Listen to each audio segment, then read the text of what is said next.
Hello, Shri Swami Samarth. तर आज आली होती मला हाफ KGची ऑर्डर. ही पण खूप मला अचानक आली होती. तर मम्मीच्या एका कस्टमरने ऑर्डर दिली होती मला. माझी मम्मी टेलर आहे, सो तिच्या ओळखीने पण मला अशा भरपूर ऑर्डर येत असतात.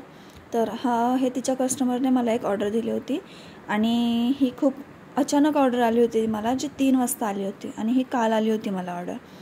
तर त्यांना त्यांची ॲनिव्हर्सरी होती, सो त्यांना हा ॲनिव्हर्सरी स्पेशल केक हवा होता हाफ KGचा आणि मोस्ट सेलिंग फ्लेवर म्हणजे पायनॅपल. सो त्यांना पायनॅपल फ्लेवरमध्ये हवा होता.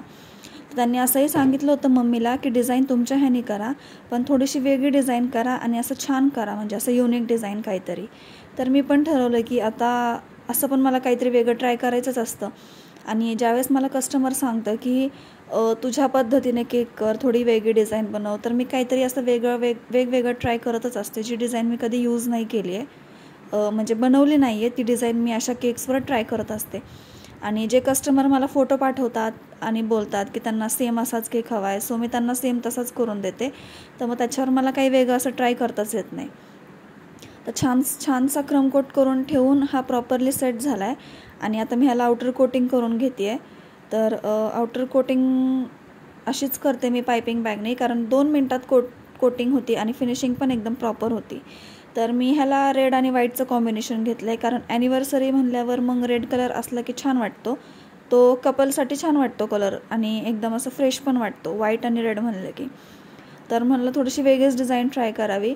तर ह्याला मी बेस क्लीन करून घेतला आउटर कोटिंग झाल्यावर व्हाईटनी आणि माझ्या स्पेशल स्पूननी वरतून मेसी डिझाईन करून घेतली.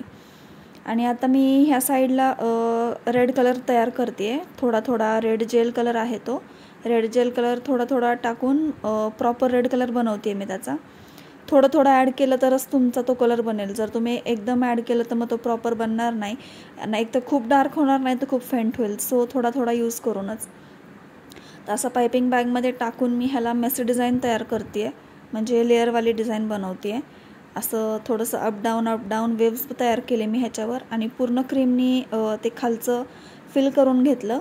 आणि ते फिल करून झाल्यानंतर मी वेगळा स्पॅच्युला आहे माझा, त्यांनी एकदम प्रॉपर फिनिशिंग देऊन घेतली ह्याला. असं थोडासा झिगझॅगवाला आहे हा, तर ह्यानी थोडीशी फिनिशिंग देऊन घेतली मी आणि खूप छान फिनिशिंग झाली आणि मला वाटलं नव्हतं एवढं पटकन होईल. खूप लवकरही झालं ते. त्याच्यानंतर ही फिनिशिंग झाल्यावर मी हा बेस पण क्लीन करून घेतला, कारण मग छान दिसतो केक, लुक छान येतो केकला बेस जर क्लीन असेल तर, आणि कस्टमरलाही छान वाटतं, क्लीनलीनेसही वाटतो, आपल्यालाही फ्रेश वाटतं. त्याच्यानंतर ह्या कॅरीबॅगमध्ये माझे हे फॉक्स बॉल्स आहेत, टॉपर्स आहेत. सो ते मी आधी टॉपर्स म्हणून यूज केले. भरपूर असे टॉपर्स लावून घेतले फॉक्स बॉल्सचे, बीड्स लावून घेतले.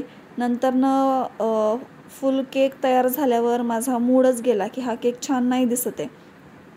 त्याच्यानंतर जे वरती टॉपर्स लावले होते, जे फॉक्स बॉल लावले होते मी, त्याच्यामधले पिंक आणि व्हाईटवाले फॉक्स बॉल्स काढून टाकले आणि तिथे एक रेड रोज लावला छानसा. रेड रोज लावून थोडंसं जिप्से लावले 1-2 साईडला रोजच्या. त्याने इतका सुंदर लुक आला केकला. त्यावेळेस मला असं वाटलं की आता केक खूप सुंदर दिसतो आहे. आणि at the and me tag लावला हॅपी ॲनिव्हर्सरीचा, तोही खूप छान भेटला मला, छोटासा टॅग. तर शेवटला तुम्हाला दिसेलच की केक कसा झाला आहे आणि तुम्हालाही नक्की आवडेल ह्याची मला खात्री आहे. तर असा झाला होता केक आणि हा मला बिलकुल नाही आवडला. सो मी ते बॉल्स काढून रेड रोज लावला. कसं वाटलं तुम्हाला हा केक नक्कीच सांगा म्हणा. आणि भरपूर अशा व्हिडिओजसाठी चॅनल सबस्क्राईब करून ठेवा, बेल आयकॉनवर क्लिक करा आणि खूप सपोर्ट करा, लाईक करा, कमेंट नक्की करा, म्हणजे मला तुमचा सपोर्ट भेटतो. तर कसं झालं आहे मला नक्कीच सांगा. थँक्यू.